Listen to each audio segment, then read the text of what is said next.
soo dhawaada akhyaarta qiimaha badan leh maanta waxaynu bilaabanaa lecture-keeni saddexaad course-keeni malnutrition-ka oo aynu weliba kaga hadlanay acute malnutrition-ka ayaynu markaa halkaa kasii wadi doonaa.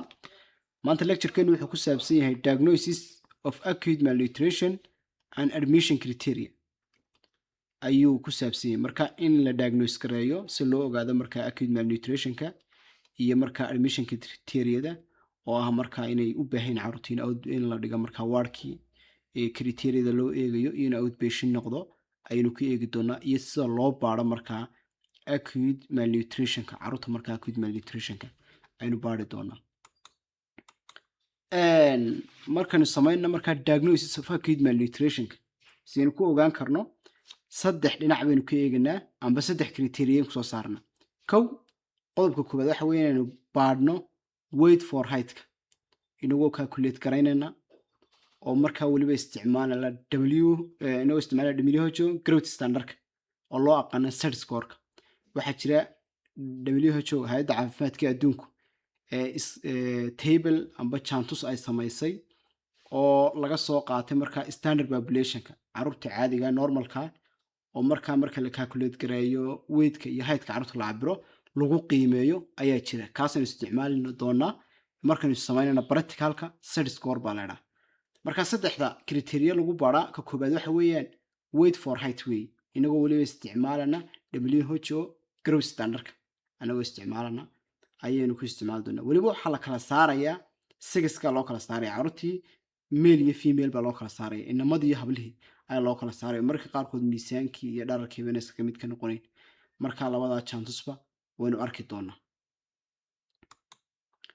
sidoo kale qodobka labaad waxa weeyaan middle upper arm circumference oo loo aqaano muwaag waa tibkan yar oo markaa lagu baaro malnutrition-ka. saddexdan calaamadood buu leeyahay ama saddexdan kalar buu leeyahay. ka koobaad waa red wuxuu inoo sheegayaa severe acute malnutrition. ka labaadna waa yellow oo wuxuu inoo sheegaa moderate acute malnutrition. ka saddexaadna waa green oo waa normal. marka asagana waynu arki doonaa. qodobka saddexaad waxa weeyaan parenteral edema inuu ilmihii leeyahay bararkaasoo ah weliba mid bitna oo diiqsamaya oo weliba labada cagoodba ah. shuruuddu waa inay tahay labada cagoodba. marka qaarkood waxaa jira xanuuno badan oo barar keena marka waa in ilmihii labada cagoodba uu ku yeeshaa bararka. weliba waxaan ku kala saaranaa makuwashiyokarba mise waa marismas waynay kasoo hadalay markaan kasoo hadlanay lecture-keeni labaad typeska loo kala saaray iyo classification-ka inagoo pathological iyo clinical ba soo kala qaybinay malnutrition-ka ayaynu ku arki doonaa ayaynu kusoo aragnay si fiican ba u fahamsantay qofkii aan daawano lecture-ka labaad ha ku noqdo. haddaba saddexdii qodob aynu kasoo hadalay nidhi waa lagu ogaanaya oo ahaa kii koowaad weight for height inaynu eegno iyo kii labaad oo ahaa markaa muwaaga iyo kii saddexaad oo ahaa markaa parenteral edema waa saddexda. markaa muwaaga iyo edamadu waxay ku wanaagsan yihiin marka la sameynayo markaa screening waa markaa tusaale ahaan fiil aynu baxno aynu ogaanayna caruur markaa heerkooda nafaqo aynu eegana markaa community ku baxno aynu eegana markaa heerkooda nafaqo inta uu marayo aynu ku sameynaa markaynu outreach kala u baxno aynu isticmaalana waxaynu isticmaalnaa muwaaga iyo edamada. sidoo kale weight for height-ka iyo muwaaga iyo edamada waxaa lagu isticmaalaa inta badan xarumaha centariska ee la doonaya in la ogaado malnutrition-ka ayaa loo isticmaalaa iyadoo weliba lagu kala saarayo ma normal ba ilmahani ma maamba waa moderate acute malnutrition mise waa some oo waa severe malnutrition ayaa lagu kala saaraa. chantuskan amba table-kani wuxuu inoo sheegay waa inuu kasoo hadalay oo waxaa jira mid hay'adda caafimaadka adduunku ay samaysay oo la yidhaahdo markaa WHO growth standard la yidhaahdo ayaa jira. marka wuxuuna ka koobnaynuun waxa loo kala qaybiyaa markaa kani waxaa lagu cabiraa caruurta wixii 2 sano ka yar ayaa lagu eegaa. markaad markaa eegaysaad isticmaalayso ilmaha height-ka la cabirayaa. marka height-kii ilmaha tusaale ahaan hadduu yahay height-kiisu 48 waxaad eegaysaa markaa weight-kiisu halku ku dhaco. tusaale ahaan ilmaha 48ka weight-kiisu wuxuu ku dhacay 2.2 oo waa severe haddii uu ku dhaco halkana waa moderate, haddii halkan ku dhacana waa normal, hadduu halkan ku dhacana waxa weeyaan waa overweight weeye, hadduu halkan ku dhacana waa obesity. marka ilmihii markaad cabirto heydkiisi waxaad eegaysaa uun weightkiisi iyo miisaankiisina halka ku dhaco ayaad eegaysaa. marka inamadii iyo hablihiina waa la kala saaray, waa kuwan oo si fiican baad u arkaysaa. kanna waxaa lagu cabiraa uun waa isla kii oo kale, laakiin waxaa lagu cabiraa 2 sano ilaa 5 sano caruurta ah baa lagu cabiraa, isla sidii uun baa loo cabiraa.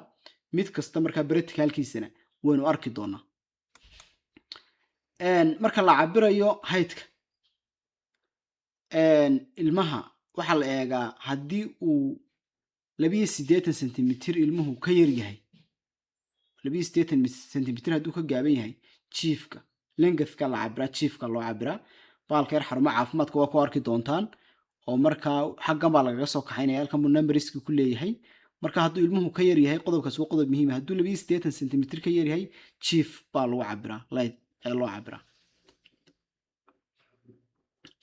haddii uu 82 sentimitir ka dheer yahayna, waxaa lagu cabiraa taagnida, heightka ayaa lagu cabiraa, taagnida lagu cabiraa.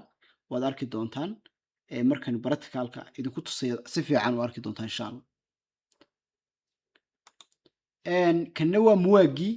marka lagu cabirayo waxaa la sameeyaa gacanta si fiican loo calaamadsadaa, oo halkaas sare ee garabka shoulderka iyo halkan hoose ee markaa elbowga ayaad markaa si fiican cabir uga qaadanaysaa.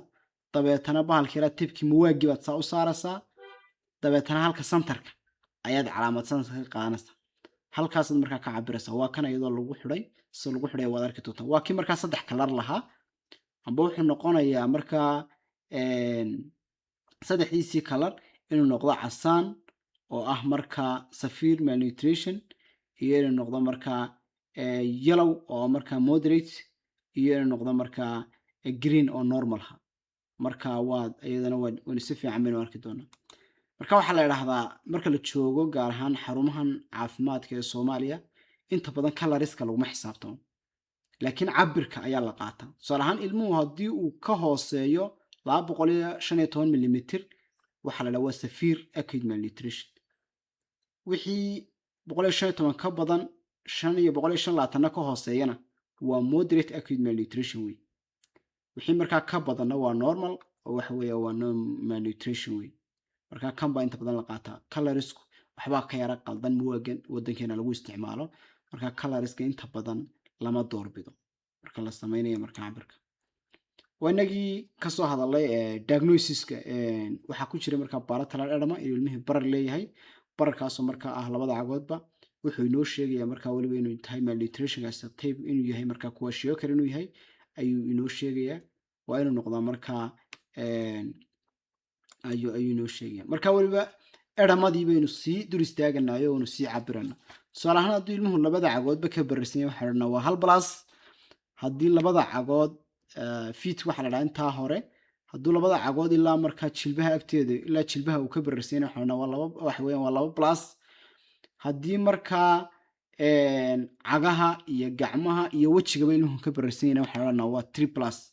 markaasaan baa loo cadaadinayaa, oo sidaasaa loo cadaadinaya, waa inuu saa u diiqsamo markaa bithin haado weeye.